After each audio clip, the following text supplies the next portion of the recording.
شبیر ہے تیغوں سے گزرنا سیکھو، قول شبیر ہے تیغوں سے گزرنا سیکھو، ڈوب کر خون کے دریا میں ابھرنا سیکھو، ڈوب کر خون کے دریا میں ابھرنا سیکھو، قوت صبر سے باطل کی جھکا دو گردن، قوت صبر سے باطل کی جھکا دو گردن، تم کو جینے کی تمنا ہے تو مرنا سیکھو، تم کو جینے کی تمنا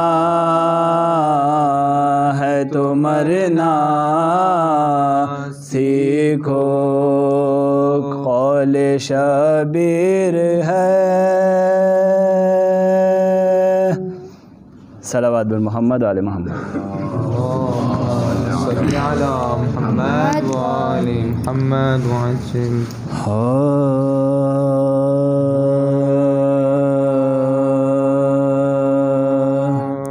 شمع مزار فاطمہ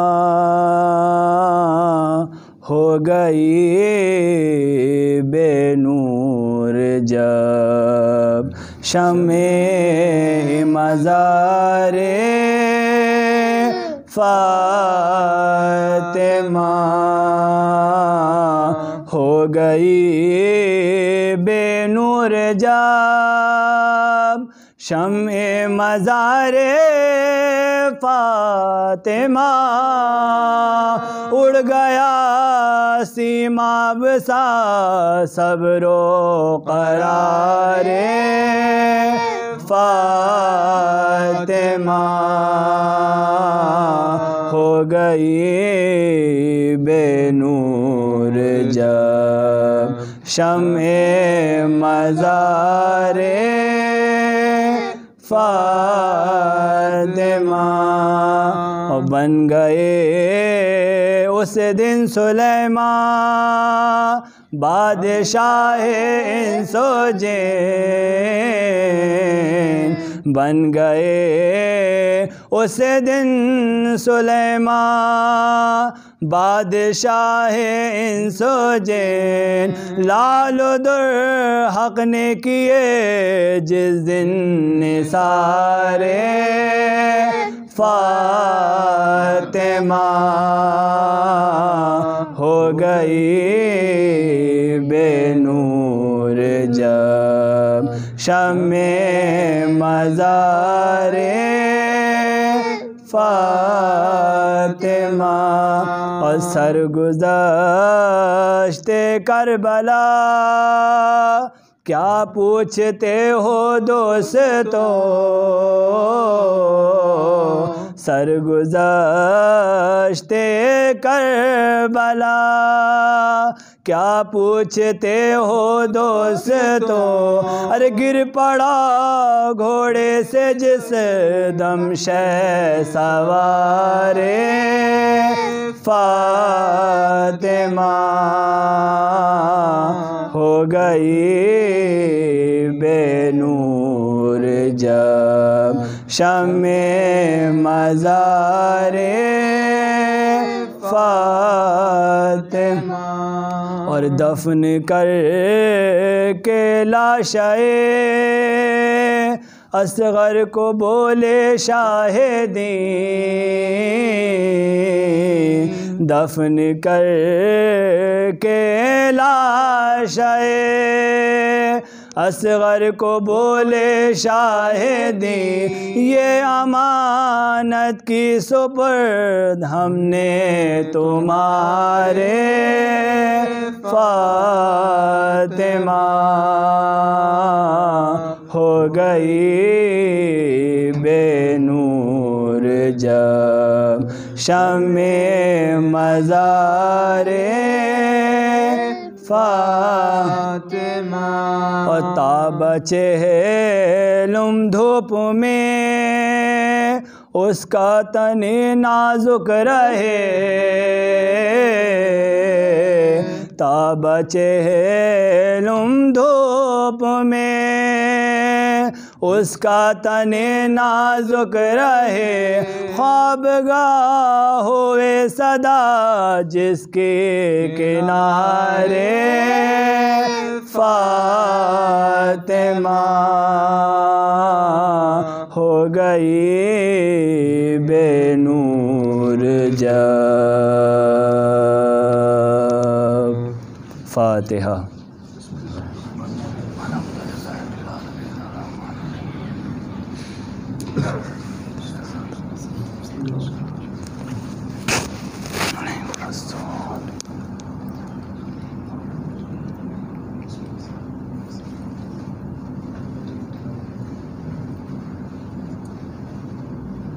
اللہم صلوات بر محمد وعلی محمد، اللہم صلی علی محمد وآل محمد وعجل فرجہ۔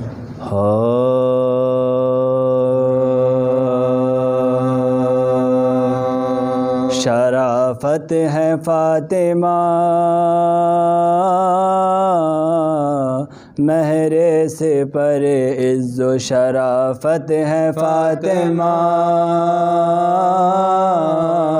شرح کتاب عصمت و عفت ہے فاطمہ، مفتاح باب گلشن جنت ہے فاطمہ، نور خدا و آیا رحمت ہے فاطمہ، نور خدا و آیا رحمت ہے فاطمہ، رتبے میں وہ زنانے دو عالم کا فخر ہے، حوا کا افتخار ہے، مریم کا فخر ہے، حوا کا افتخار ہے، مریم کا فخر ہے،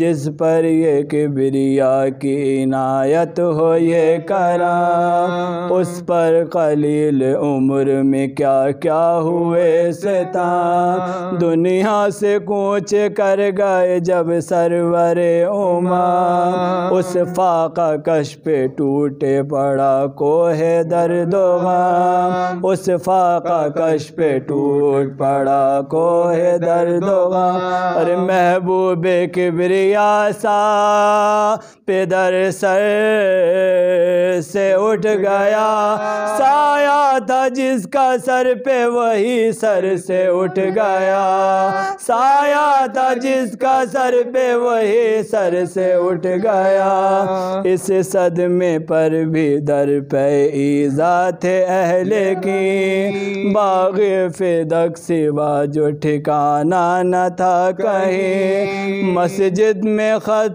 سند کا گئیں لے کے وہ حزین، اس کو دیا جواب کہ تیرا یہ حق نہیں، اس کو دیا جواب کہ تیرا یہ حق نہیں، بس چل سکا نہ زوجائے شیر الہ کا، پرزے کی کیا نوشتہ رسالت پناہ کا، پرزا کیا نوشتہ رسالت پناہ کا، یہ کہہ کے لائے گھر میں جناب بطول کو، غش آیا فرتے ذوف سے بنت رسول کو، اس پر بھی دشمنی تھی یہ قوم جہول کو، رہنے دیا نہ چین سے اس دل ملول کو، رہنے دیا نہ چین سے اس دل ملول کو، اور پاس ادب رسول کے گھر کا اٹھا دیا، دروازہ کے آگ سے اس کا جلا دیا، دروازہ کے آگ سے اس کا جلا دیا، اور در سے لگی وہ کہتی تھی آنسو بہا بہا، کیوں گھر میرا جلاتے ہو میں نے ہے کیا کیا، ایک شخص نے ستم یہ کیا وا مصیبتا، دروازہ لات مار کے اس پر گرا دیا، دروازہ لات مار کے اس پر گرا دیا، اور پہلو پہ آئی ضرب جو بنت رسول کی، محسن ہوا شہید شکم میں بطول کی، محسن ہوا شہید شکم میں بطول کی، اس روز سے بطول کی حالت ہوئی تباہ، روتی تھی اپنے حجر میں پہروں باشک و حسرت سے منہ پہ بچوں کے کرتی کبھی نگاہ، کہتی کبھی علی سے کہ اے ذے غم الہ، کہتی کبھی علی سے کہ اے غم الہ، کرتی ہے موت قطع سخن اشتیاق کے، ایام فصل گزرے دن آئے فراق کے، ایام فصل گزرے دن آئے فراق کے، اور یہ کہہ کے چپ ہوئی جو وہ مخدوم زمان، زینب یہ بولی فضہ سے با چشم خون فشاں، کچھ کہتے کہتے ہو گئی خاموش اماں جان، آئی صدائے احمد مختار ناگہاں، آئی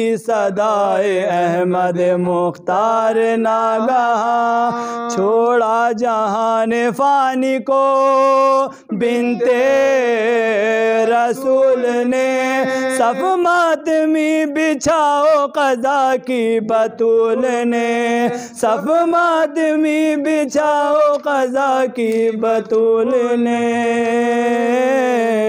مہر سے پرہیزو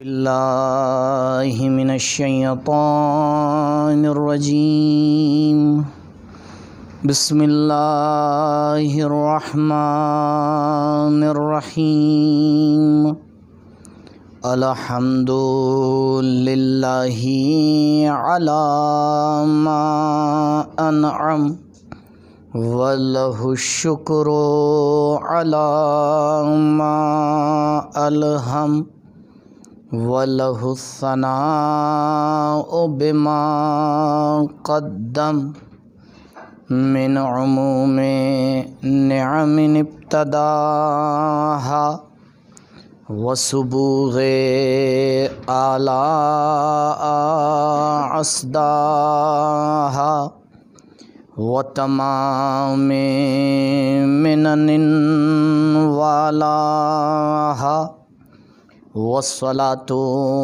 والسلام والتحية والإكرام على النبي المصطفى والرسول المجتبى الذي دنا فتدلى فكان قاب قوسين أو أدنى، هو الذي سمي في السماء بأحمد وفي الأرضين بأبي القاسم المصطفى محمد.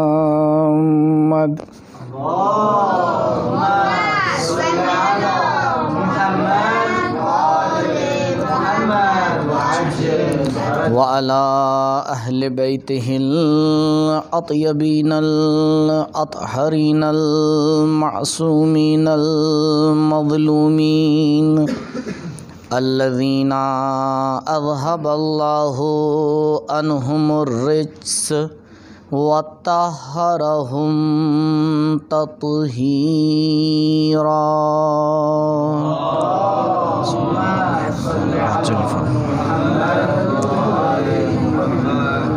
ولا سيما على الحجة الثاني عشر بقية الله المنتظر ولعنة الله على أعدائهم وقتلتهم ومنكري فضائلهم أجمعين من الآن إلى لقاء يوم الدين.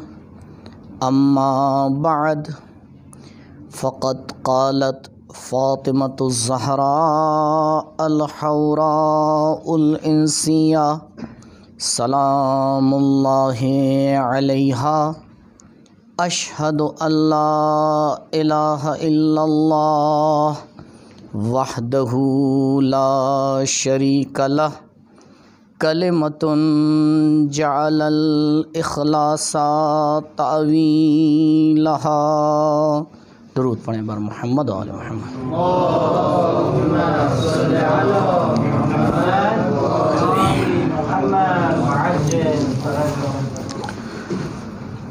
خطبہ فدق اور توحید کے حوالے سے کل کچھ ابتدائی معروضات آپ کی خدمت میں پیش کیے. خطبے کے حوالے سے اور توحید کے حوالے سے ایک ابتدائی گفتگو میں عرض کیا کہ حصول علم کس طریقے سے میسر ہے اور اس کا کیا طریقہ کار ہے. اس کو لے کے علماء نے دو راستے بیان کیے. پہلا راستہ سیر صعودی ہے اور دوسرا راستہ سیر نزولی ہے. پہلے راستے میں انسان ابتدائی معلومات سے شروع کرتا ہے اور دھیرے دھیرے اپنے آپ کو کمال تک پہنچاتا ہے، اور معمولاً اسی راستے کو جانا بھی جاتا ہے اور پہچانا بھی جاتا ہے. جب انسان حوض علمیہ میں آتا ہے تو گرچہ مقاصد اس کے بلند ہوتے ہیں، لیکن ابتدا انہی ابتدائی معلومات سے ہوتی ہے کہ جہاں سے ہر ایک شروع کرتا ہے، اور بار بار اسے یہ بتایا جاتا ہے، اسے سمجھایا جاتا ہے کہ ابھی اور بھی آگے مراحل ہیں جس تک انشاءاللہ آپ پہنچیں گے، اور ہر مرحلے کے بعد وہ اگلے مرحلے کے انتظار میں رہتا ہے. لیکن ایک دوسرا طریقہ بھی علماء نے آ کے بیان کیا، کہا نہیں، علم حاصل کرنے کا راستہ ایک نزولی بھی ہوتا ہے کہ انسان اپنی سیر کو اوپر سے آ کے شروع کرتا ہے،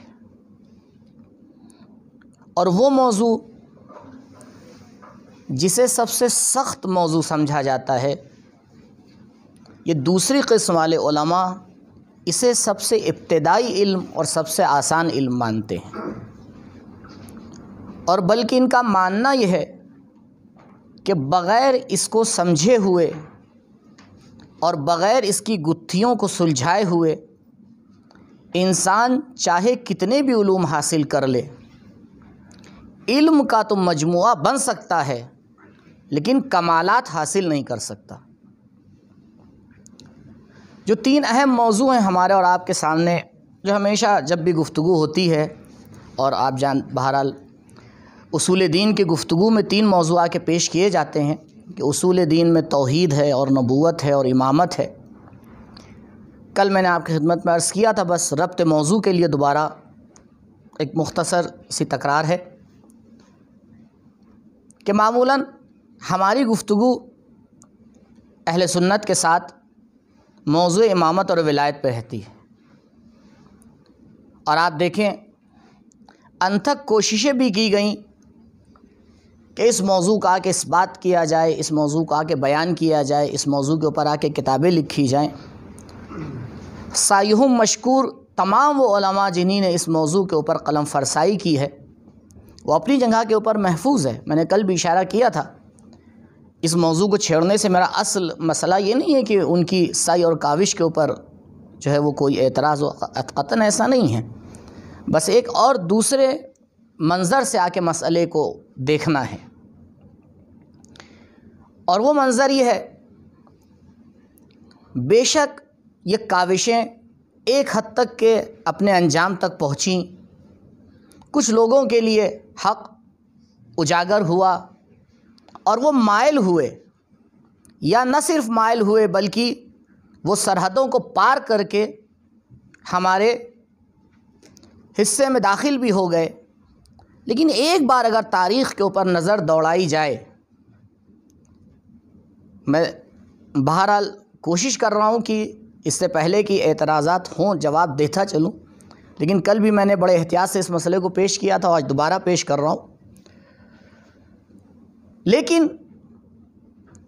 اگر ایک طائرانہ ہی نظر تاریخ کے اوپر دوڑائی جائے 1400 سالہ، جو جتنی بھی کوششیں اس موضوع پر، موضوع امامت پر ہوئیں، اور جو اس کے نتائج سامنے آئے، اگر دونوں کا کہ مقایسہ کیا جائے تو نتائج بہت کم ہیں، محنت بہت زیادہ ہے، نتائج بہت کم ہیں۔ کیونکہ مسئلہ یہ ہے کہ امامت کی گتھیوں کو سلجھانے سے مسائل اسلام حل ہونے والے نہیں ہیں۔ کیونکہ عزیزوں، امامت کا مسئلہ اس لیے نہیں الجھا ہے کہ خود امامت مورد اشکال ہے۔ چند منٹ میرے ساتھ رہیے گا، میں نتیجہ لے کے پھر خطبے تک آ رہا ہوں۔ امامت کا مسئلہ اس لیے الجھا ہوا نہیں ہے کہ مورد اشکال خود مسئلہ امامت ہے، نہیں، بلکہ مسئلہ امامت کا مسئلہ اس لیے الجھ گیا ہے کیونکہ نبوت مورد اشکال ہے۔ اگر مسلمان نبی کو نبی سمجھا ہوتا تو کبھی اس کی جرأت نہ ہوتی کہ وہ مسئلہ امامت کے اوپر حرف اٹھائے۔ یہ غدیر کو نہ ماننا بتا رہا ہے کہ ہم جسمانی رسول کو مانتے ہیں، روحانی رسول کو نہیں مانتے ہیں۔ عزیزوں، نبی کی زلفوں کی تعریف کر کے، دندان مبارک کے اوپر آ کے اپنے آنسو بہا کے مسلمان نہیں بن سکتا ہے، بلکہ جب تک ما ینطق عن الہوی ان ہوا الا وحی یوحی کا توق اپنے گلے میں نہ ڈال لے، تب تک نہ نبی کی نبوت کو آ کے سمجھ سکتا ہے، نہ رسول کی رسالت کو آ کے سمجھ سکتا ہے۔ یہ مسئلہ امامت اس لیے آج تک اس کی گتھیوں کو ہم نہیں سلجھا پائے۔ سارے مسائل ہوتے رہے اور ہوتے رہیں گے، کیوں؟ کیونکہ ابھی وہ مقام نبوت ثابت نہیں ہو پایا جس مقام پر خداوند متعال نے خلق کر کے اس ذات کو بھیجا تھا۔ کنت نبیا وآدم بین الماء والطین۔ ابھی انسان اس مقام کا تصور ہی نہیں کر پاتا ہے، وہ تو ابھی اسی شش و پنج میں پڑا ہوا ہے کہ نبی مجھ جیسے تھے یا تجھ جیسے تھے۔ جو قوم ابھی اس مسئلے کو حل نہ کر پائی ہو کہ نبی بشر ہیں یا یوحا الہیہ ہیں، ابھی وہ بشریت اور یوحا الہیہ کے درمیان فرق قائل نہیں کر پا رہا ہے، جو کلام نبی کو کلام الہی نہیں سمجھ پا رہا ہے، جو فعل نبی کو ارادہ الہی نہیں سمجھ پا رہا ہے، جو تقریر نبی کو سکوت پروردگار نہیں سمجھ پا رہا ہے، وہ نہ نبی کے اوپر ایمان لا سکتا ہے نہ امامت کے اوپر ایمان لا سکتا ہے۔ مسئلہ ایک مرحلہ اوپر ہے۔ اب آپ کہیں گے تو ٹھیک ہے، پھر اس سے بہتر یہ ہے کہ آپ مسئلے رسالت کو چھیڑیے۔ نہیں عزیزوں، مسئلہ رسالت کا بھی نہیں ہے۔ کاش مسئلہ رسالت کا ہوتا تو یہ تو بہت ہی کامن ٹاپک ہے، اس پہ بیٹھ کے گفتگو ہو جاتی کہ بھائی آئیے نبی کے بارے میں گفتگو کریں گے، کانفرنس رکھ لیجئے، حلقے سجا لیجئے، بیٹھ کے آپس میں بات کر لیتے ہیں، آپ اپنے اعتبار سے نبی کو پیش کیجئے، ہم اپنے اعتبار سے نبی کو پیش کریں گے۔ جتنی بھی توصیف نبی میں آیات اور روایات ہیں آپ اس کی تفسیر کیجئے، ہم اپنی تفسیر پیش کریں گے۔ لیکن مسئلہ یہاں پہ بھی حل نہیں ہونے والا ہے۔ کیوں؟ کیونکہ کل میں نے عرض کیا تھا مضاف کی تعریف مضاف الیہ کی وجہ سے ہوتی ہے۔ آپ کبھی بھی مضاف کو پہچان ہی نہیں سکتے ہیں بغیر مضاف الیہ کو پہچانے ہوئے۔ کیسے ممکن ہے؟ آپ اور ادبیات میں تو امر مسلم ہے۔ اور میں نے کل ایک جملہ کہا تھا، بعد میں بعض لوگوں نے کہا کہ قبلہ اگر آپ وہیں پہ رک گئے ہوتے، میں نے کہا مسئلہ تو یہی ہوتا ہے کہ آپ پوری بات سنا کریے اس کے بعد۔ تو کل میں نے جملہ کہا تھا، آج پھر تکرار کر دوں، گرچہ بعض لوگوں کا پھر دل لرز جائے گا، کیونکہ ان باتوں کو بیان کرنے میں مسئلہ نہیں ہے۔ باتیں قم میں نہیں بیان ہو پائیں گی تو پھر کہاں بیان ہو پائیں گی؟ یہاں مباحثہ ہونے کی جگہ ہے، یہاں بیان کرنے کی جگہ ہے۔ یہ تو امر مسلم ہے، اور یہ میرا ماننا نہیں ہے، تمام علماء فرقہ شیعہ کا ماننا ہے کہ وہ نبی کو نہیں مانتے۔ جب ہم آ کے لفظ نبی کہتے ہیں، لفظ رسول کہتے ہیں، تو قطعاً ہم مضاف پہ رکتے ہی نہیں ہیں، کیونکہ ہماری نظر مضاف الیہ پر ہوتی ہے۔ ہم کبھی نہیں کہتے ہیں اشہد ان محمدن رسول، ہم کہتے ہیں اشہد ان محمدن رسول اللہ۔ صلوات پڑھیں بر محمد و آل محمد۔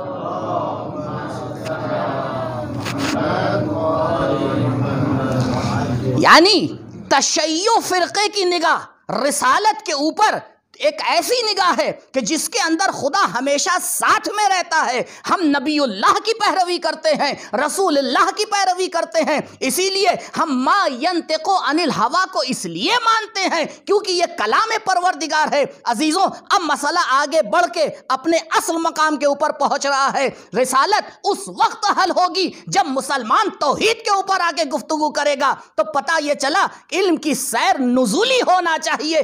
آؤ پہلے توحید پر گفتگو کریں۔ اگر توحید کے مسائل کو حل کر لیا، رسالت خود بخود سامنے اجاگر ہو جائے گی۔ اگر رسالت کو اجاگر کر لیا تو امامت خود بخود سامنے آ جائے گی۔ اسی لیے ہمیں تاریخ میں جو توحید کے پروانے ملے وہ رسول کے غلام نظر آئے، امامت کے پروانے نظر آئے۔ درود پڑھے بر محمد و آل محمد۔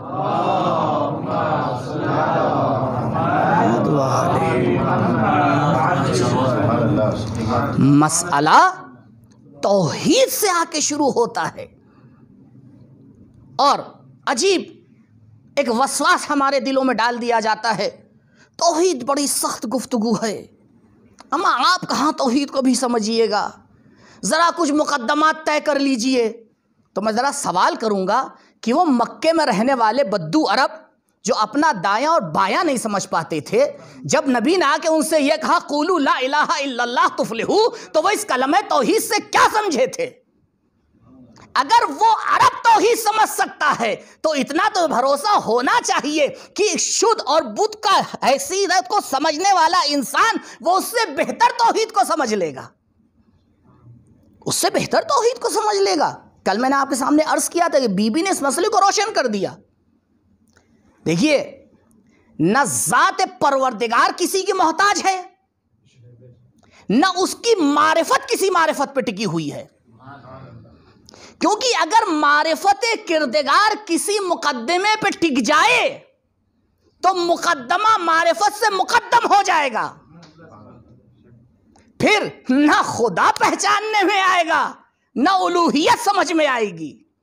پروردگار کا وجود جس طرح کسی چیز پر نہیں ٹکا ہوا ہے، اسی طرح اس کی معرفت بھی کسی چیز کے اوپر نہیں ٹکی ہوئی ہے، بس توجہ کی ضرورت ہے، تفکر کی درخواست ہے۔ پروردگار کی معرفت کسی چیز پر نہیں ٹکی ہوئی ہے۔ اگر توحید پروردگار، ابھی میں انشاءاللہ آپ کے سامنے کچھ علماء کی باتیں آپ کے سامنے عرض کروں گا، اور پھر دیکھیں گا علماء نے ہی اس کو آگے کیسے تحلیل اور تفصیل کیا ہے۔ بی بی نے آ کے اشارہ کر دیا بالکل کلیئر طریقے سے کہ کس طرح سے توحید کو سمجھنا ہے۔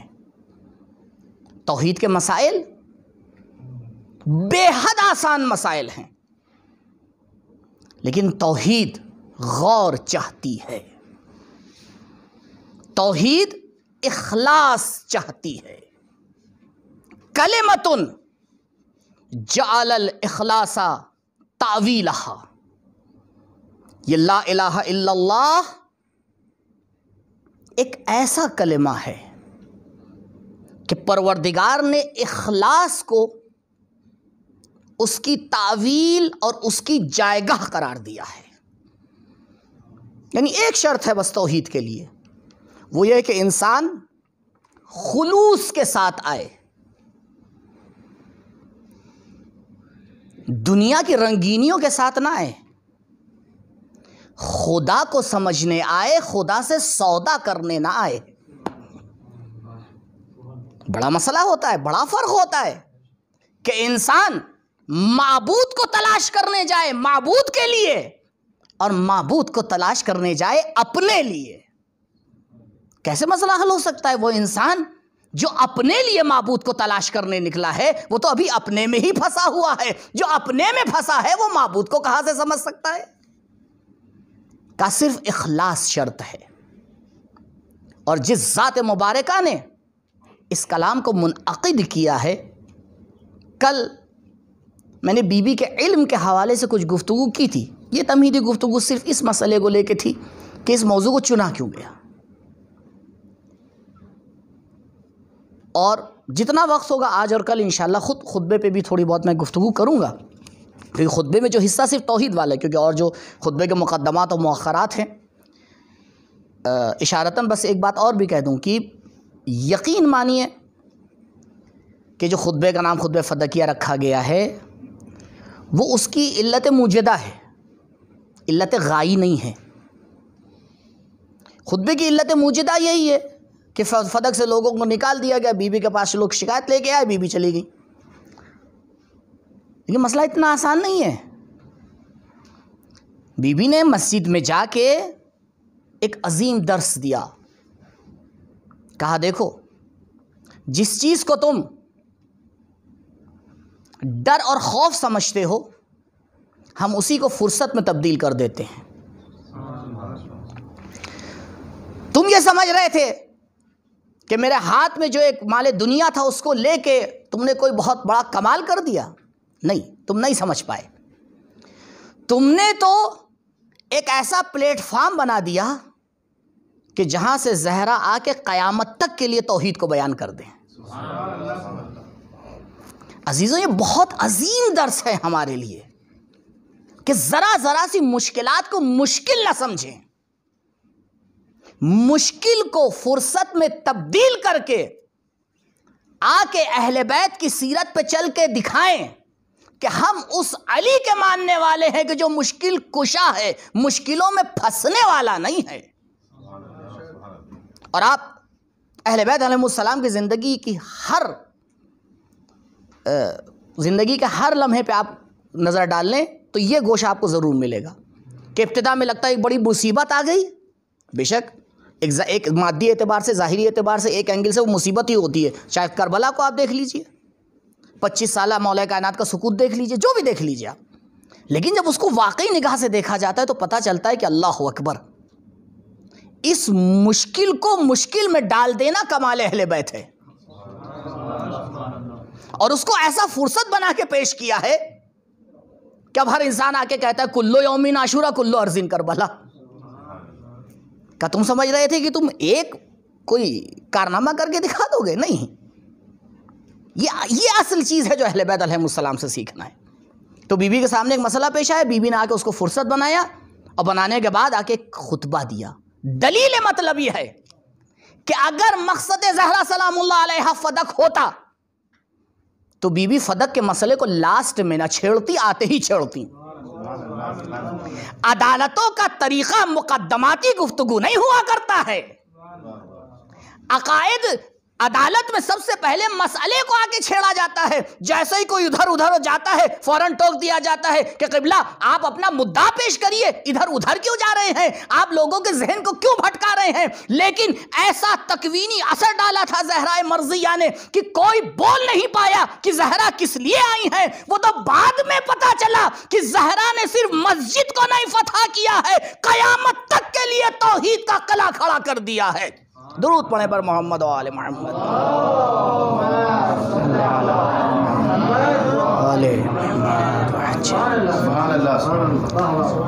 فدق علت موجدہ ہے، علت غائی خطبے کی توحید ہے. اور پھر توحید کے سائے میں وہ مسائل ہیں کہ جو بی بی نے وہاں پہ آ کے پیش کیا اور سب کو توحید کی طرف پلٹایا ہے. کیوں؟ کیونکہ اس علم کو آپ لیے ہوئے تھیں کہ جو علم ایک ہی منبع اور ایک ہی مرکز سے 3 ہستیوں کو ملا تھا. ایک آپ کے والد بزرگوار کو اور ایک آپ کے شوہر کو. کل 1-2 مثالیں میں نے آپ کے سامنے پیش کی تھیں. 1-2 حدیثیں آج آپ کی خدمت میں اور اسی موضوع سے پیش کرنا چاہ رہا ہوں. امام محمد باقر علیہ السلام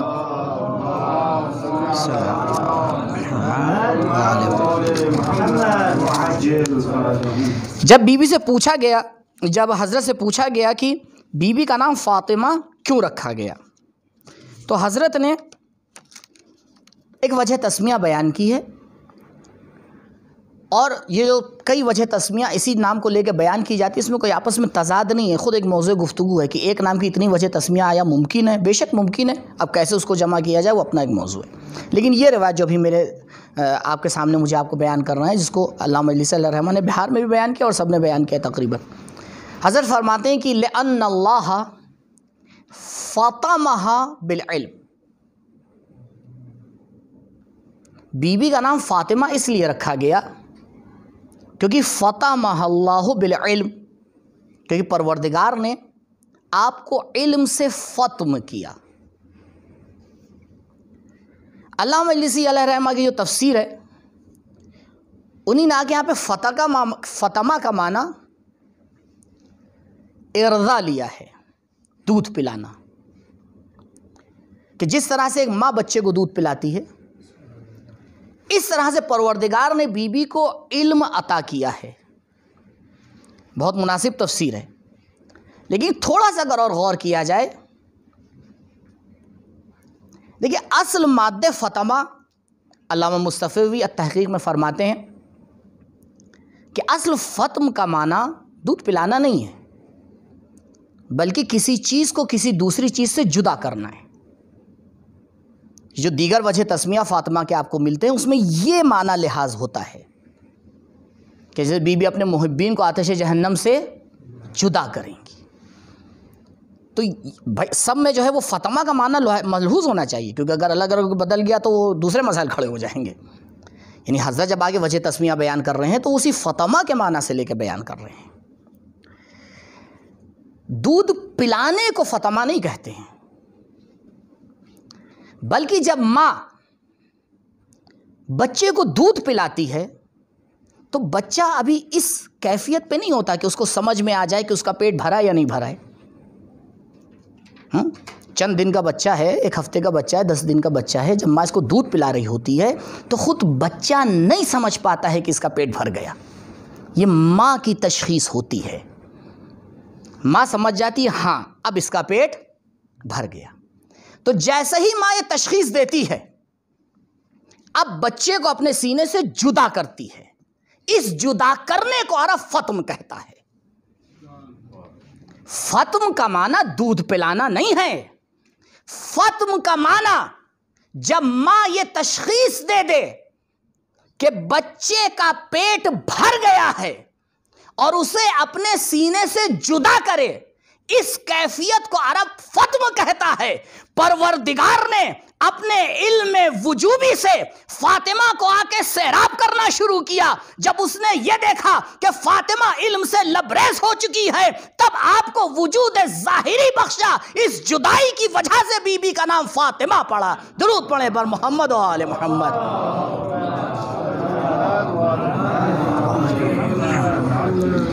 لأن اللہ فاطمہ بالعلم، یہ فاعل خدا کو بنانا اس بات کی طرف دلیل ہے کہ پروردگار نے وہ کمال علم بی بی کو عطا کیا ہے کہ جس کی وجہ سے خود مولا کائنات سلام اللہ علیہ کے سامنے بی بی آ کے فرماتی ہیں یا علی ادنو منی۔ کل میں نے اس روایت کو آپ کے سامنے پیش کیا تھا۔ اس علم کو کہتے علم فاطمہ سلام اللہ علیہ۔ درخواست کرتی ہیں بی بی مولا کائنات سے کہ یا علی، گھر میں کچھ نہیں ہے، گھر میں کچھ نہیں ہے، کچھ انتظام کیجئے۔ مولا کائنات گھر سے باہر نکلتے ہیں، کہیں جاتے ہیں، شام تک کے محنت کرتے ہیں، کام کرتے ہیں، 1 درہم ملتا ہے۔ مغرب کا ٹائم ہو گیا، آتے آتے گھر واپس آ رہے ہیں کہ راستے میں ایک ضرورت مند نظر آتا ہے اور مولا کائنات وہ 1 درہم اسے دے دیتے ہیں۔ جو تعبیر روایت ہے کہ درہم کو دینے کے بعد اب علی یہ سوچتے ہیں کہ گھر کیسے جائے، جس کے صدقے میں کائنات خلق ہوئی ہو۔ عزیزوں، میں جب یہاں پہ پہنچتا ہوں ایک جملہ ضرور کہتا ہوں، میں اپنے لیے کہتا ہوں، وہ یہ: نعمت کا ہونا کمال نہیں ہے، نعمت کا صحیح استعمال کرنا کمال ہے۔ یہ کوئی اہل بیت سے سیکھے، یہ تو کوئی کہہ ہی نہیں سکتا کہ آپ کے پاس نعمتیں نہیں تھیں۔ صحیح استعمال اہل بیت سے سیکھے۔ معمولاً انسان کی تکودو اصل نعمت پہ رہتی ہے، جبکہ پروردگار یہ طلب کرتا ہی نہیں، ہو کہتا ہے نعمت تو میں تمہیں دے دوں گا، مجھے کیا کرنا ہے نعمتوں کا، میں تو غنی بذات ہوں، میں تو یہ دیکھنا چاہ رہا ہوں کہ تمہیں استعمال آیا یا نہیں آیا۔ اور جب انسان اگر خدا نخواستہ اس نعمت کا صحیح استعمال نہیں کر پاتا ہے تو پھر پروردگار سلب نعمت کر لیتا ہے۔ اور شاید آج جو بر صغیر کا ایک بڑا حصہ علماء کی نعمت سے محروم ہوا ہے، اس کی ایک وجہ شاید یہی ہے۔ یہ نہ کہیے گا کیا کسی نے بھر کوئی رائے، نہیں، یہ تو عالم مادہ کا تقاضا ہی ہے کہ وہاں چلتا رہتا ہے مسئلہ، وہاں مسئلہ چلتا رہتا ہے۔ خیر، حضرت نے درہم دیا اور درہم دینے کے بعد اب کیسے گھر جائیں؟ نماز عشاء کا ٹائم ہو چکا تھا، مولا آئے مسجد میں، نماز ادا کی رسول کے پیچھے۔ نماز ختم کر کے مولا پلٹنا ہی چاہتے تھے کہ رسول نے روک لیا۔ شاید علی دل میں سوچا رسول اللہ آج نہ روکیے، اور روکتے ہی کہا یا علی، کیا مجھے اپنے گھر پہ مہمان نہیں کرو گے؟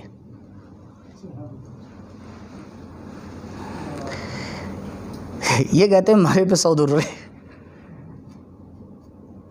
روایت کا جملہ ہے کہ مولا کائنات نے دل میں، وہ تعبیر بعد میں کس طرح بیان ہوئی، کہ یہ سوچا کہ نبی کو تو میں منع نہیں کر سکتا، کہا یا رسول اللہ بسم اللہ چلیے۔ رسول اور مولا کائنات گھر پہنچے، اور گھر پہنچنے کے بعد دیکھا فاطمہ زہرا محراب میں موجود ہیں اور عبادت فرما رہی ہیں۔ بی بی کو جیسے ہی احساس ہوا کہ کہ بابا تشریف لائے ہیں، عجیب ہے، میں بہرحال یعنی روایت میں عربی کی بھی روایت میرے پاس موجود ہے، کیونکہ اگر اس پہ رکوں گا تو بھی موضوع کہیں اور چلا جائے گا، کیونکہ روایت کے ایک ایک حرف میں مطلب ہوتا ہے کہ کیوں راوی نے آ کے یہ نہیں کہا کہ بی بی نے آ کے یہ درک کیا کہ مولا کائنات آ گئے، کیوں یہ کہا کہ رسول آ گئے؟ فرق ہے دونوں میں، یہ احترام رسول ہے۔ کہ جب رسول کا وجود سامنے ہو تو بی بی پھر علی کو بھی نہیں دیکھتی. اور اس کی تائید میں اور بھی روایات ہیں، میں نے ایک دو روایتیں نکالی تھیں لیکن بہرحال خیر. آئی بی بی رسول کی خدمت میں سلام کیا، اور سلام کرنے کے بعد مولا کائنات نے جواب دینے کے بعد ایک جملہ کہا، یا زہرا گھر سے کھانے کی خوشبو آ رہی ہے، گھر سے کھانے کی خوشبو آ رہی ہے. جواب میں بی بی نے کچھ نہیں کہا، لا کے دسترخوان چن دیا اور کھانا لگا دیا. مولا سوال کر رہے ہیں، زہرا صبح تو میں اسی لیے گھر سے گیا تھا کہ گھر میں کچھ تھا نہیں. اب جواب زہرا نہیں دے رہی ہیں، جواب رسول دے رہے ہیں. علی یہ اس ایک درہم کا بدلہ ہے کہ جو تم نے خدا کی راہ میں دیا تھا، پروردگار نے جنت سے تمہارے لیے کھانا بھیجا، اور میں یہ چاہتا تھا کہ اس کھانے میں تمہارا شریک ہو جاؤں، اس لیے میں نے کہا علی کیا مجھے دعوت نہیں کرو گے؟ اللہ اکبر. جس دسترخوان کی تمنا رسول کرتا ہو اسے دسترخوان فاطمہ کہتے ہیں. درود پڑھیں بر محمد و آل محمد.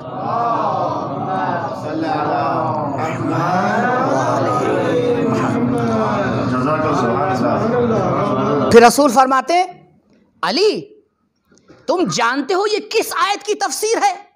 غور فرمائی، کس آیت کی تفسیر ہے؟ کہا یا رسول اللہ آپ اور خدا بہتر جانتا ہے.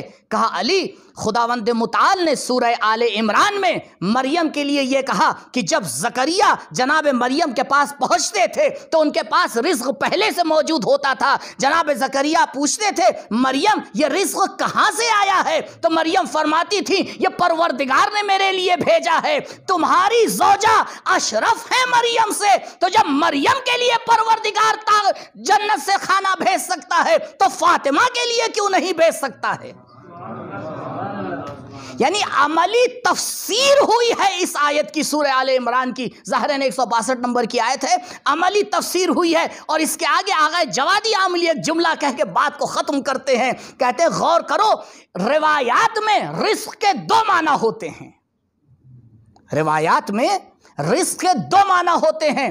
جب آ کے آیت میں یہ کہا گیا کہ ان فَلْيَنْظُرِ الْإِنسَانُ إِلَىٰ طَعَامِهِ، انسان کے لیے ضروری ہے کہ وہ اپنے طعام کی طرف دیکھے، تو امام باقر علیہ السلام نے اس کی تفسیر میں فرمایا فَلْيَنْظُرِ الْإِنسَانُ إِلَىٰ مَنْ يَتَعَلَّمْ عِلْمَهُ. انسان کے لیے ضروری ہے کہ وہ غور کرے کس سے اپنا علم حاصل کر رہا ہے. مولا آیت میں تو طعام کا لفظ آیا ہے، شاید مولا جواب دیں ایک ظاہری طعام ہوتا ہے، ایک باطنی طعام ہوتا ہے. ایک ظاہری رزق ہوتا ہے جو جسم کے لیے ضروری ہوتا ہے، ایک باطنی رزق ہوتا ہے جو روح کے لیے ضروری ہوتا ہے. رزق کی دوسری تفسیر علم ہے. آیت اللہ جوادی عاملی فرماتے ہیں کہ یعنی مولا کائنات جب پروردگار سے علم لینا چاہتے تھے تو واسطہ جناب سیدہ ہوا کرتی تھی. درود پڑھیں بر محمد و آل محمد.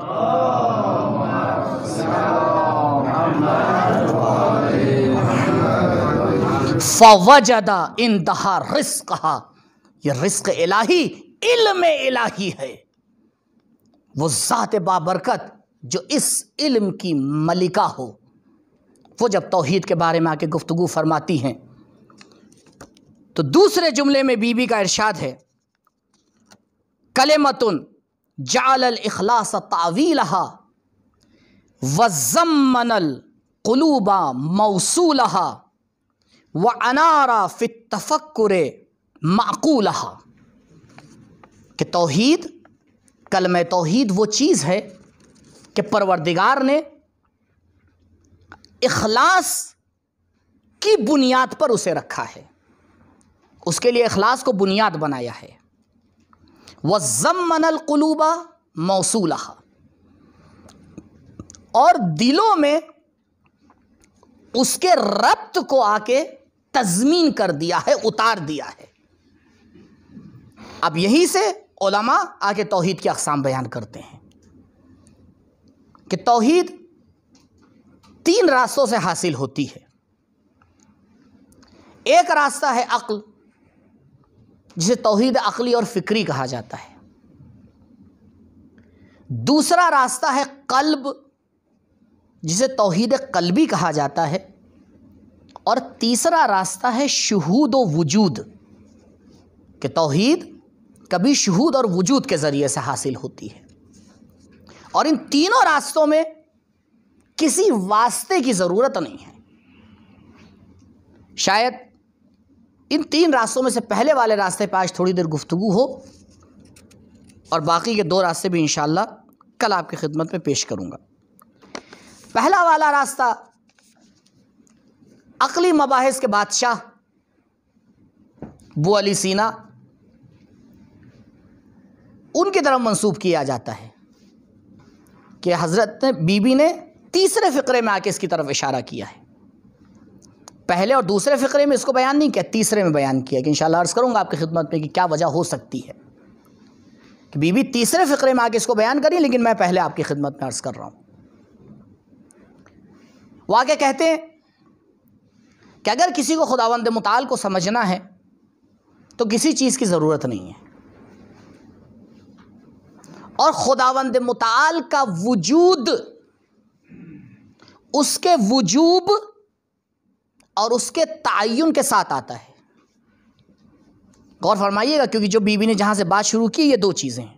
ایک لا الہ الا اللہ، خداوند متعال کی وحدت کا آ کے اشارہ کیا، وحدہ، اسی کی تو تاکید ہے، لا شریک لہ، یعنی اصل اس کے وجود کو مانا ہے، اور اس کے وجود کے ساتھ ساتھ ایک صفت کو آ کے ثابت کیا ہے، وہ ہے اس کی وحدت، اس کا تعین۔ جناب ابو علی فرماتے ہیں کہ اگر تعین واجب یعنی وحدت واجب کو سمجھنا ہے تو اس میں بیچ میں کوئی واسطے کی ضرورت نہیں ہے۔ کیوں؟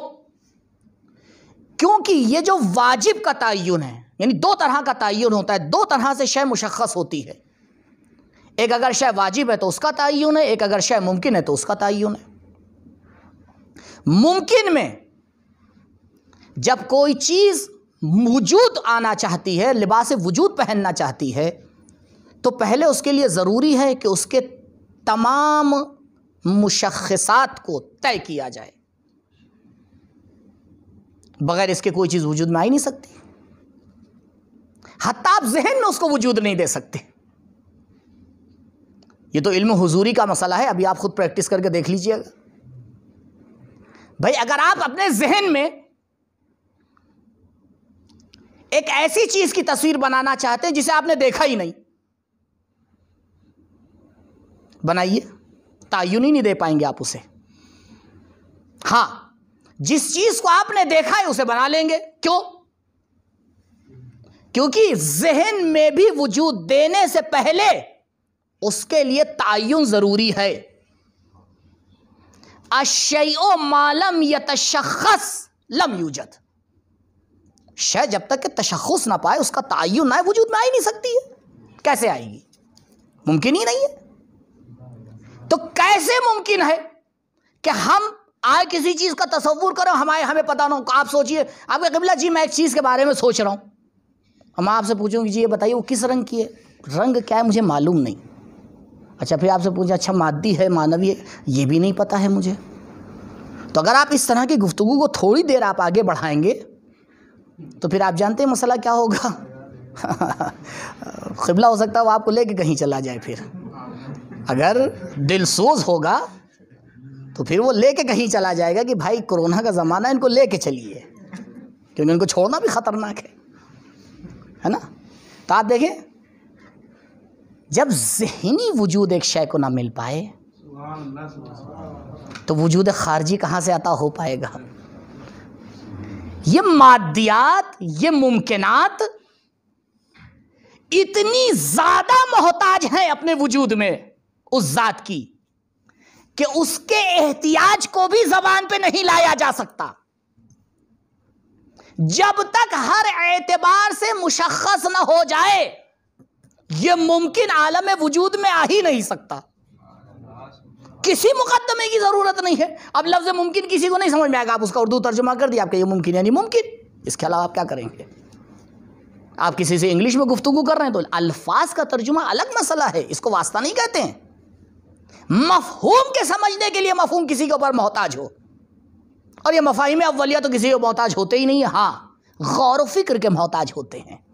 عزیزوں، تو اگر توحیدی مسائل کہیں مشکل میں پڑیں تو توحید کو دوش نہ دیجیے گا، اپنی فکر کے اوپر غور کیجیے گا۔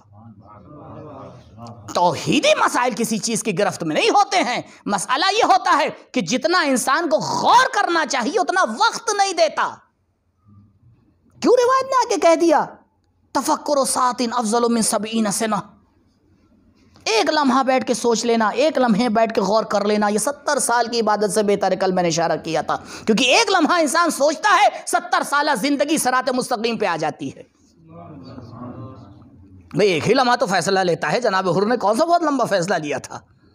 ایک ادھر تھا، وہ پوری رات ٹہلتا رہا تھا، اس نے ایک فیصلہ لیا تھا، ایک ادھر تھے پوری رات ٹہلتے رہتے ایک فیصلہ لیا تھا۔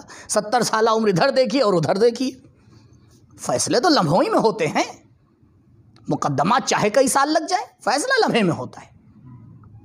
تو کہا لیکن واجب ایسا نہیں ہے، واجب کا تعین کسی چیز پہ ٹکا ہوا نہیں ہوتا ہے، بلکہ تعین اس کی ذات میں ہوتا ہے۔ بو علی فرماتے ہیں یا تو تم ذات واجب کو نہیں سمجھے ہو، تم ممکن کو واجب سمجھ رہے ہو، اور اگر واجب کو بما ہو واجب تم نے تصور کیا ہے تو وہ ایک ہی ہوگا، دو نہیں ہو سکتا ہے۔ یعنی واجب کی وحدت اور توحید اس کی ذات میں نہا ہے، ممکن ہی نہیں ہے۔ آیت اللہ حسن زادہ عاملی پروردگار ان کو شفائے کامل اور عاجل عنایت کرے۔ وہ ایک قدم اور بڑھ کے آگے فرماتے اپنے الہی نامے میں، الہی نامے میں ایک جملہ انہی نے لکھا کہ پوری دنیا توحید تلاش کرتی ہے، حسن شرک تلاش کرتا ہے۔ حسن یعنی حسن زادہ عاملی، وہ کہتے پہلے یہ بتاؤ غیر توحید ہے کیا اس دنیا میں؟ غیر توحید ہے کیا؟ وہ جو خود مشرک ہے، خود اس سے آدمی پوچھے کہ یہ بتا تو ایک ہے یا دو، کیا کہے گا جواب؟ کہ بھائی میں تو ایک ہی ہوں۔ کہ اچھا یہ بتا تجھ جیسا 100% ایک دوسرا خلق ہو سکتا ہے؟ ہاں، یہ اعادہ معدوم کی جو گفتگو ہوتی ہے فلسفے میں، اس میں بے عینی کی قید لگا کے رکھیے گا۔ تو جیسا ایک اور خلق ہو جائے بے عینے، اگر ذرا سی عقل رکھتا ہوگا اور انسانیت کے دائرے میں اس کا شمار ہوتا ہوگا، کیونکہ فضل انسان فکر ہے، انسان فکر نہ کرے تو بھی وہ دائرے انسانیت سے باہر کھڑا ہوا ہے۔ بس فرق یہ ہوتا ہے کہ وہ بغیر پکائے کھاتے ہیں، یہ پکا کے کھاتا ہے، بس اس سے زیادہ تھوڑی فرق ہوتا ہے۔ پھر تو اگر بے عینے کی آپ قید لگا دیں گے تو بے عینے کی قید لگانے کے بعد ہر انسان یہی کہے گا کہ بھائی نہیں ہو سکتا۔ عجیب انسان ہے، اپنے فقیر وجود کے لیے ثانی برداشت نہیں کر سکتا ہے، جس نے خلق کیا ہے اس کے لیے مشرک آگے ہو جاتا ہے اور شریک بنانے لگتا ہے۔ ارے تو اپنے وجود کے بارے میں غور کر لے، اشیاء ہستی کے بارے میں، وجود کے بارے یہ کیسے ممکن ہے؟ ایک تائید اور آپ کے سامنے اس کے لیے پیش کر دوں، اتنی واضح دلائل ہیں۔ دیکھیں آپ یہ نہ سمجھیے گا کہ اصطلاحی کوئی گفتگو ہو رہی ہے، الفاظ اس لیے استعمال کر رہا ہوں تاکہ مطالب جلدی سے آپ تک منتقل ہو جائیں، وإلا مسائل بالکل 2 4 کی طرح روشن ہیں۔ آپ کسی دیہاتی سے کہیے، کسان کھیت میں کام کرنے والا، کہ بھیا کیا فصل لگائیے؟ گیہوں بوئیں، ٹھیک ہے 6 مہینے بعد آپ پہنچیے۔ وہ مجھے صحیح سے نہیں پتا بھائی گیہوں کتنے مہینے میں تیار ہوتا ہے، مثلا 6 مہینے۔ آپ 6 مہینے بعد آپ پہنچے اور آپ نے کہا بھائی وہ ذرا جائیے جو کاٹ کے لے آئیے۔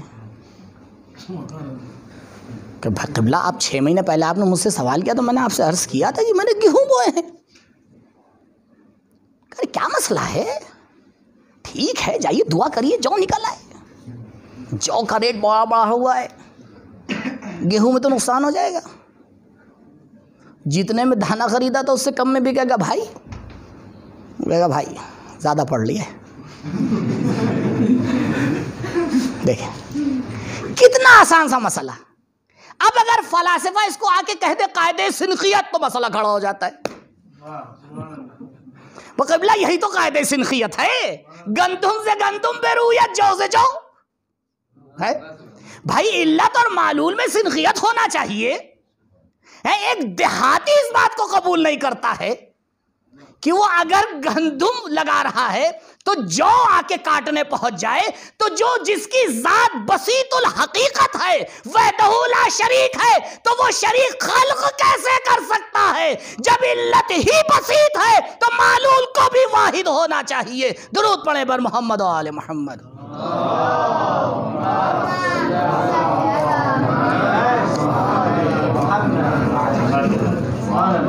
پروردگار نے پوری کائنات میں اپنی توحید کے جلوے چھوڑے ہیں، لیکن مسئلہ یہ ہے ان جلووں کو دیکھنے کے لیے ایک اخلاص کا قلب چاہیے، ان جلووں کے نظارے کے لیے صحیح آنکھیں چاہیے، صرف بصارت نہیں بلکہ بصیرت چاہیے۔ ان جلوے توحید کو سمجھنے کے لیے وہ ایک اتفاقی عقل چاہیے کہ اگر انسان توجہ کر لے۔ اسی لیے تو خداوند متعال نے قرآن میں آ کے روشن کہہ دیا، اینما تولوا فثم وجہ اللہ، تم جدھر دیکھو گے ادھر تمہیں توحید کے جلوے نظر آئیں گے۔ اب کوئی انسان خود اپنے آپ کو اندھا کر لے تو کیا کیا جائے؟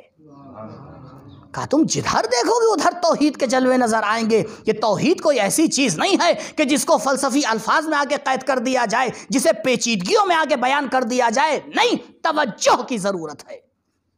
پوری کائنات اس توحید کی گواہی دے رہی ہے۔ الگ مرحلہ بھی آپ کے سامنے بیان کر دوں کہ بس وقت بھی اختتام پر ہے۔ بو علی نے اس طرح سے اس برہان کو آگے تقریر کیا اور بڑی آسانی سے آگے، کوئی واسطہ نہیں۔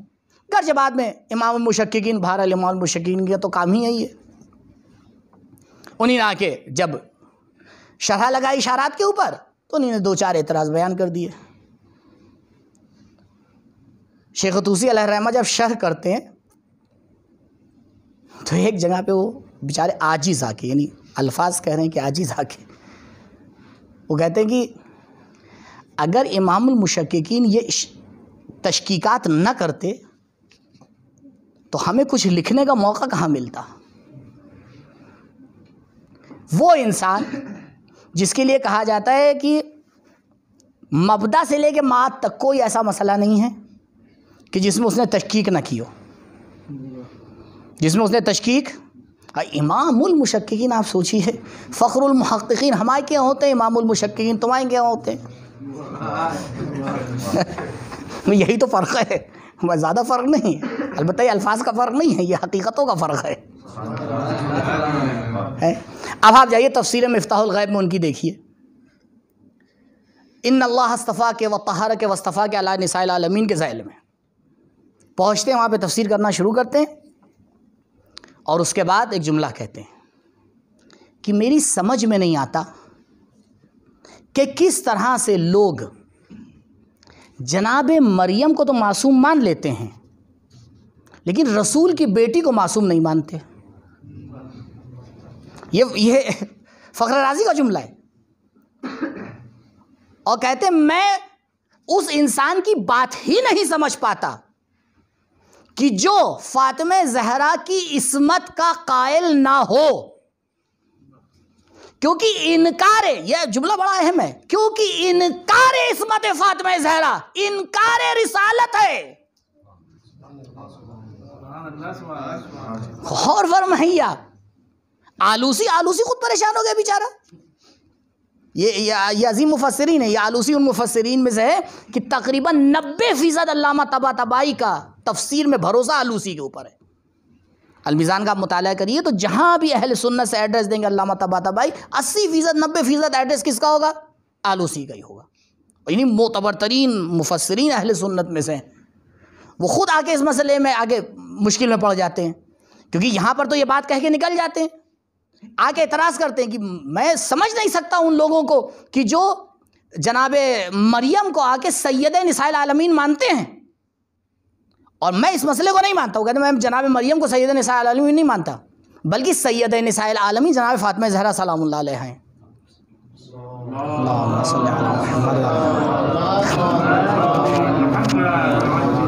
یہ اقرار آلوسی اور اقرار امام المشککین ایک مسئلے کو بڑی اچھی طریقے سے کلیئر کیے دے رہا ہے۔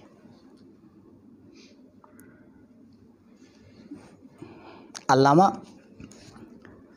امینی علیہ الرحمہ، خدا غریق رحمت کے لوگ کتنے عظیم ہستیاں تھیں.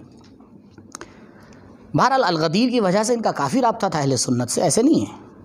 یہ ان سے سیکھیے، اتحاد بین المسلمین ان لوگ سے سیکھیے. ہاں، اہل سنت سے بہترین رابطہ ہے. غدیر لکھ کے جھاپڑ بھی مارا ہے. یہ ہوتا ہے علمی طریقہ. یہ تھوڑی جو بھی منہ میں آیا بول دیا، بند گھر کے اندر اچھل لیں. ہمارا بند گھر میں تو کوئی بھی اچھل سکتا ہے، بندر بھی اچھلتے ہیں. کوئی کام کر کے دکھاؤ تو پتہ چلے. خیر، وہ گئے تھے حج کے لیے. اب ہاں، ان کے دوست جو اہل سنت تھے بڑے بڑے، ان میں سے کسی نے ان کی دعوت کی. تو انہوں نے کہا بھائی دیکھیے، مجھے پتا ہے میں آؤں گا تو آپ لوگ عادت سے باز نہیں آئیں گے، چھیڑیں گے ضرور. اور آپ چھیڑیں گے تو ہم چھوڑیں گے نہیں. اور ہم یہ نہیں چاہتے. ہم ذرا سکون سے آئیں، ایک حج کر کے واپس چلے جائیں گے. اب اس نے بہت اصرار کیا کہ نہیں آئیے، بس صرف کھانے کے اوپر آ جائیے. میں نے کہا ٹھیک ہے میں آ جاؤں گا، لیکن ایک شرط ہے، کوئی گفتگو اور بحث نہیں ہوگی. یہ آپس میں طے کر لیا. انہوں نے کہا ٹھیک. اب جب یہ پہنچے تو دیکھا کہ کافی علماء موجود ہیں. خیر دسترخوان چنا گیا، کھانا وانا ہو گیا. جیسے ہی کھانا ختم ہوا، اٹھنے کی باری آئی، ان میں سے بھائی دیکھیے ذاتی شے لا ينفك عن الشيء، تو ان میں سے بول دیے کہ بھائی ایک حدیث بیان ہو جائے. علامہ نے فوراً کہا کہ بھائی دیکھیے میزبان کو مخاطب کریے، بھائی دیکھیے یہ طے نہیں ہوا تھا. کہا نہیں، کوئی گفتگو نہیں ہے، کوئی گفتگو نہیں ہے، بس ایک ایک آدمی تبرکاً ایک روایت بیان کر دے.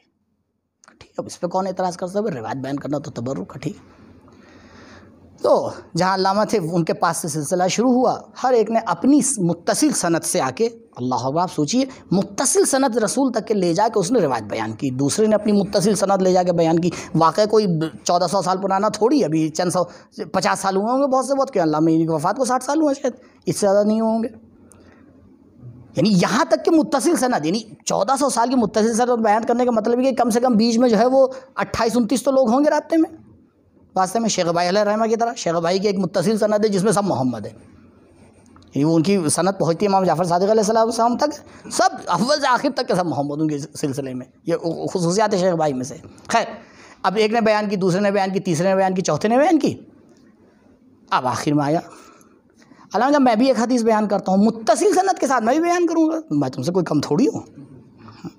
اگر تم حفاظ ہو تو حافظوں کی حفاظت کرنے کا والے کا نام امینی ہے. تم الفاظ کی حفاظت کرتے ہو، ہم عقائد کی حفاظت کرتے ہیں.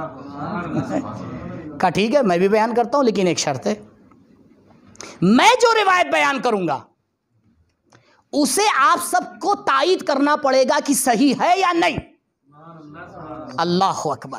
کسی نے اس سے پہلے یہ دعویٰ نہیں کیا، کیونکہ کسی کو کیا پتا تھا کس کی جیب سے بیان کر رہا ہے. یہ تو صرف علامہ امینی کو بھروسہ تھا کہ میں جو بیان کر رہا ہوں وہ کلام معصوم ہے.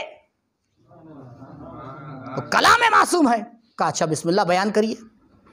کہا متصل سند کے ساتھ میں روایت کرتا ہوں نبی کریم سے کہ حضرت نے فرمایا من مات ولم یعرف امام زمانہ مات میتۃ جاہلیہ. جتنے بیٹھے تھے سب نے تائید کی. اسے کہتے ہیں مشکل کو فرصت میں بدلنا. سب نے تائید کی. جب سب کی تائید ہو گئی اب کہاں بھاگو گے؟ پہلے چار دیواری بنا دی، ہاں پھر کہاں بھاگے گا بیچارہ، ٹکرائے گا دیوار سے.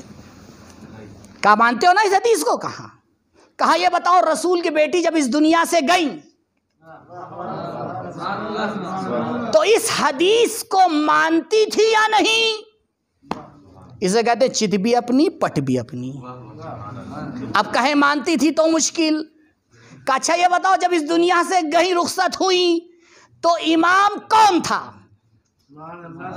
ارے یہ تو تمہاری صحیح بخاری جو غلط اندر غلط ہے اس میں نقل ہوا ہے کہ بی بی اس دنیا سے گئیں اور وقت کے خلیفہ سے ناراض تھیں. یہ کیسے ممکن ہے؟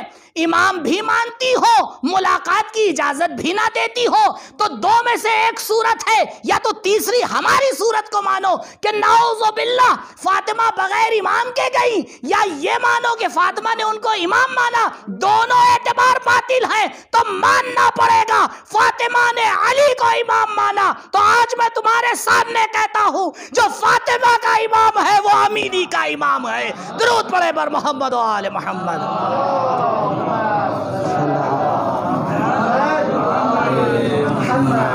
اس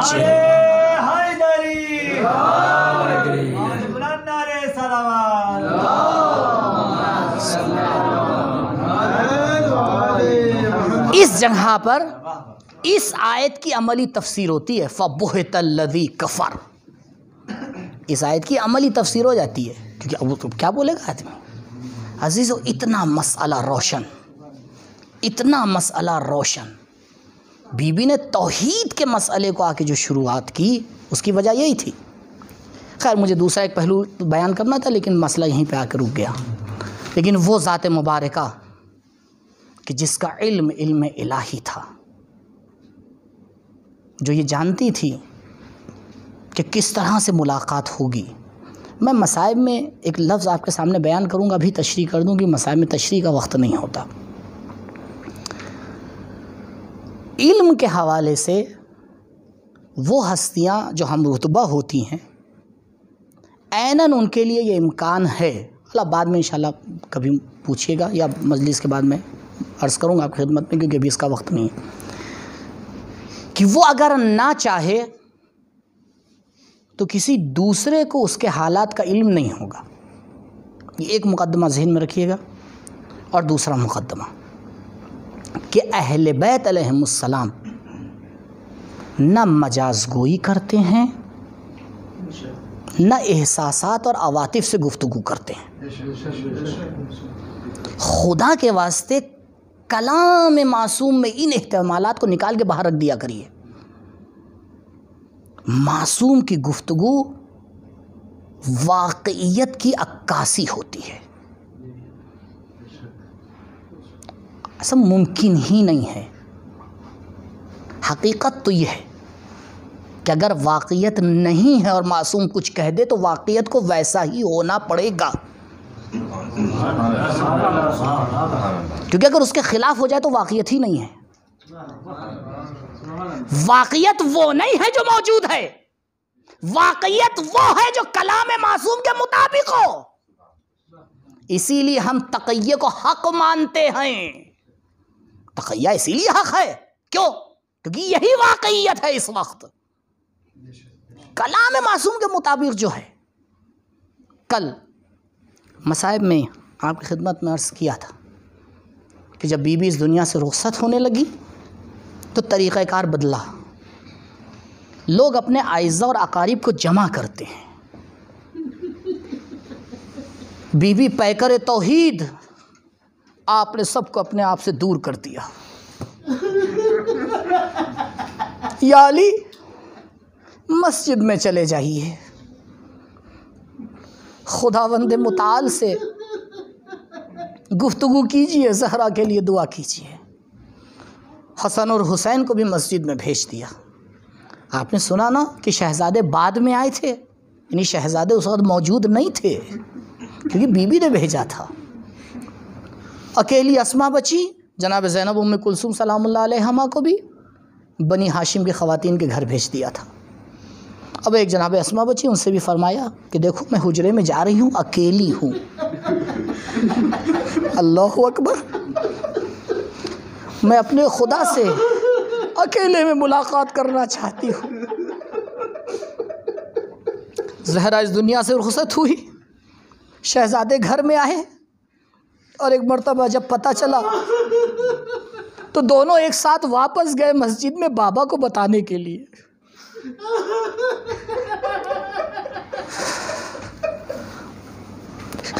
بہجت قلب مصطفیٰ میں علامہ مصطفی لکھتے کہ امام حسن نے صرف ایک جملہ کہا، یا ابتا ماتت امنا.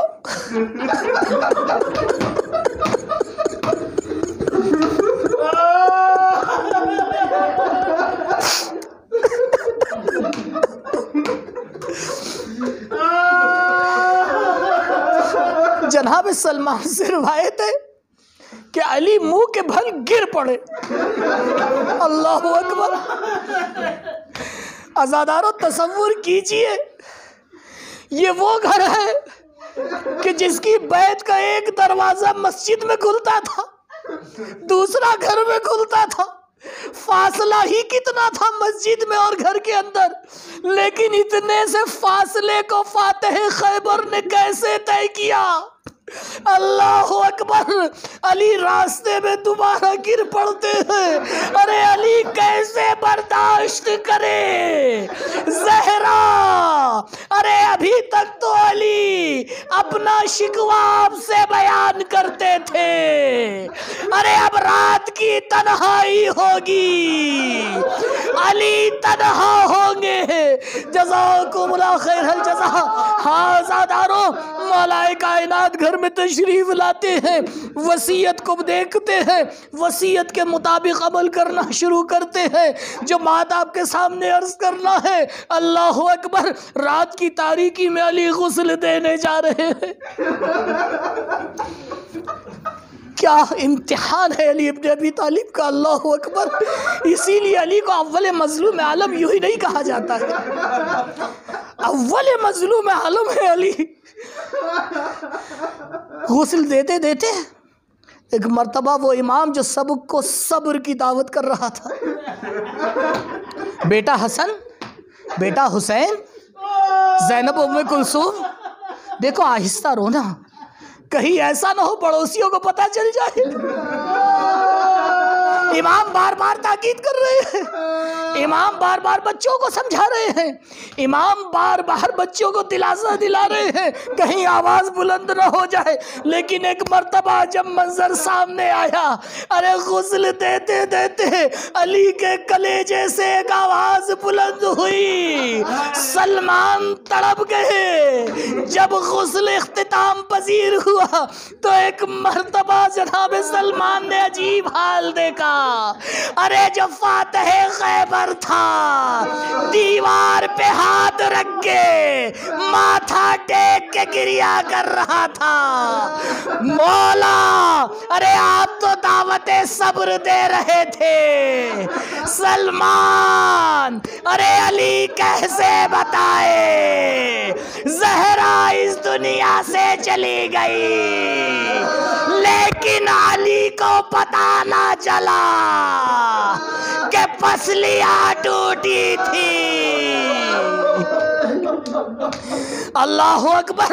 یہ وہی بات ہے جو میں عرض کرنا چاہ رہا تھا، یعنی بیان علی اس بات کا گواہ ہے کہ زہرا نے علی کو بھی اطلاع نہیں ہونے دی۔ اللہ اکبر! محبت فاطمہ کس طرح سے بی بی رخصت ہوئی، کفن دینے کے بعد جنازہ تیار ہوا، جنازہ تیار ہونے کے بعد ایک مرتبہ مولا نے آواز دی، حسن اور حسین آؤ، زینب و ام کلثوم آؤ، اپنی ماں سے رخصت ہو جاؤ، الوداع کر لو۔ اللہ اکبر! شہزادے آتے ہیں، امام حسن علیہ السلام آگے بڑھتے ہیں، دائی جانب کھڑے ہو جاتے ہیں، امام حسین آگے بڑھتے ہیں، بائی جانب کھڑے ہو جاتے ہیں۔